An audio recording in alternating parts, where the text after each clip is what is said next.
Hello, good morning friends. আমার cooking চ্যানেলের একটা নতুন রান্নার ভিডিওতে তোমাদের সকলকে স্বাগত জানাই। তো আজকে আমি তোমাদের সাথে শেয়ার করব খাসির মাংসের রেসিপি। তো পুরো রেসিপিটা অবশ্যই দেখো। আমার ভিডিওগুলো ভালো লাগলে আমার ভিডিওগুলো লাইক করো, শেয়ার করো আর চ্যানেলটাকে সাবস্ক্রাইব করতে ভুলো না।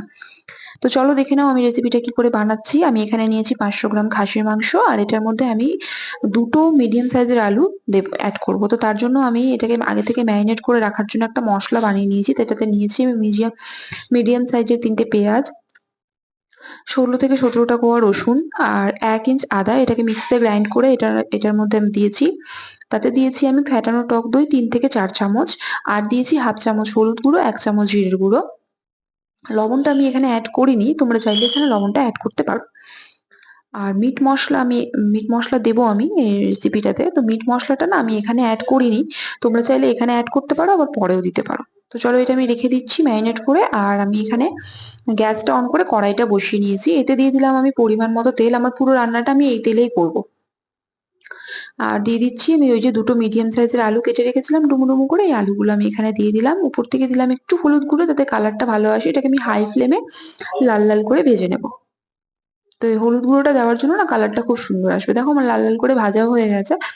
এবার আমি এটাকে এক এক করে তুলে নেব। তো এই তেলে আমি গোটা গরম মশলা দেব। দিয়েছি আমি একটু দারচিনি, 3টে এলাচ আর 3টে লবঙ্গ দেব।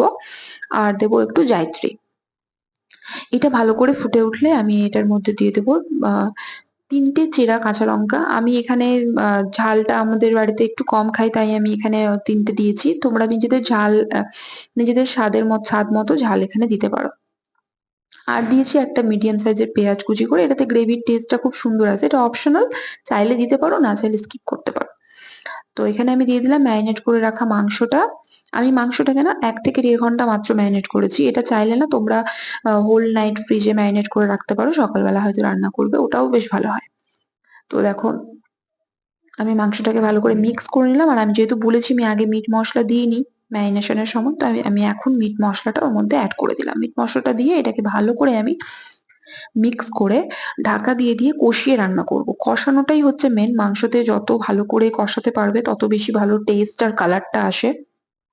তো দেখো আমি এখানে মিক্স করে নিচ্ছি। মিক্স করে এটাকে ঢাকা দিয়ে দিয়ে রান্না করব। তো মিক্স করা হয়ে গেছে। এবার আমি এখানে ঢাকা দিয়ে দিলাম। এবার ঢাকা দিয়ে দিয়ে মানে মাঝে মধ্যে খুলে খুলে দেখতে হবে অবশ্যই। মাংস থেকে একটা জল ছাড়ে, সেই জলেই প্রথমে মাংসটা কষবে। দেখো মাংস থেকে জল ছেড়ে দিয়েছে।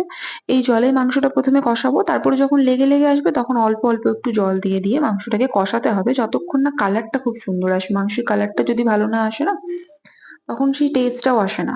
একটু কষালে মানে কষিয়ে রান্না করলে মাংসের টেস্টটা খুব সুন্দর আসে।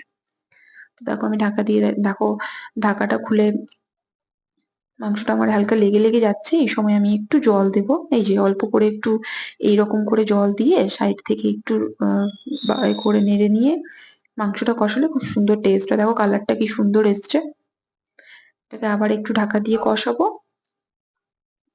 তো দেখো আমার এটা কষানো হয়ে গেছে, খুব সুন্দর ভাবে কষানো হয়ে গেছে। তো আর আমি এটাকে কষাবো না, এবার এটাকে নামিয়ে দিয়ে আমি একটু সসপ্যানে জল ফুটিয়ে নেব। তো দেখো আমি এখানে জলটা বসিয়ে দিলাম। এই জলটা ফুটে আসা পর্যন্ত একটু ওয়েট করবো। আমার জলটা ফুটে এসছে। এবার আমি এটাকে না কুকারে দিয়ে মাংসগুলোকে কুকারের মধ্যে ট্রান্সফার করে নেব। তো দেখো আমি এখানে কুকার নিয়ে নিয়েছি। কুকারের মধ্যে মাংসগুলোকে দিয়ে, আর এটার মধ্যে না অবশ্যই জলটা ওই জন্যই আমি ফুটিয়েছি, এটার মধ্যে অবশ্যই গরম জল দিতে হবে, ঠান্ডা জল অ্যাড করা যাবে না। তো দেখো এই গরম জলটা আমি কড়াইয়ের মধ্যে দিয়ে মশলাগুলো ধুয়ে এর মধ্যে দিয়ে দিলাম। আর এবার এর মধ্যে আলুটা আমি অ্যাড করে দেবো। ভেজে রাখা আলুটা আগে যেটা তুলে রেখেছিলাম ওটাও অ্যাড করে দিলাম। এবার আমি এর মধ্যে ঝোল যতটুকু আমি রাখবো সেই পরিমাণ অনুযায়ী আমি অল্প অল্প করে সে গরম জলটা দিতে থাকবো। তো দেখো আমার দেওয়া হয়ে গেছে। এখানে আমি এখানে নুনটা টেস্ট করছি, লবণটা দেওয়া নেই, তো আমি এখানে উপর থেকে লবণটা দিয়ে দিলাম। এবার মিক্স করে কুকারটা বন্ধ করে দেবো। কুকারটা বন্ধ করে না এটাকে মিডিয়াম ফ্লেমে 3টে সিটি দিতে হবে। এবার তোমাদের কুকারের ক্যাপাসিটি অনুযায়ী অবশ্যই সিটিটা দেবে। যদি 3টে সিটিতে না হয় তাহলে 4টে সিটি দেবে, তাতেই হয়ে যাবে মাংসটা সেদ্ধ। তো আমি এখানে 3টে সিটি দিয়েছি, মিডিয়াম ফ্লেমে অবশ্যই 3টে সিটি দেওয়ার পর বন্ধ করে দিয়েছিলাম। এটাকে গ্যাস বের করা যাবে না কিছু দিয়ে, নিজেই গ্যাসটা বেরোনোর পর কুকারটা যখন ঠান্ডা হয়ে যাবে তখন এটাকে খুলতে হবে। তো দেখো আমি এখানে দিয়ে দিয়েছি একটু পরিমাণ মতো চিনি। আমি চিনিটা একটু টেস্টটাকে ব্যালেন্স করার জন্য দিই। আর দিয়েছি গরম মসলা, গুঁড়ো গরম মসলা। আবার কিছুক্ষণ না এটাকে বন্ধ করে ঢেকে রেখে দেবো, তাতে গরম মসলার ফ্লেভারটা খুব সুন্দর মাংসের সাথে মিশে যাবে। তো দেখো আমার মাংসটা রেডি। আমার ভিডিওগুলো ভালো লাগলে অবশ্যই আমার চ্যানেলটাকে সাবস্ক্রাইব করো। টাটা।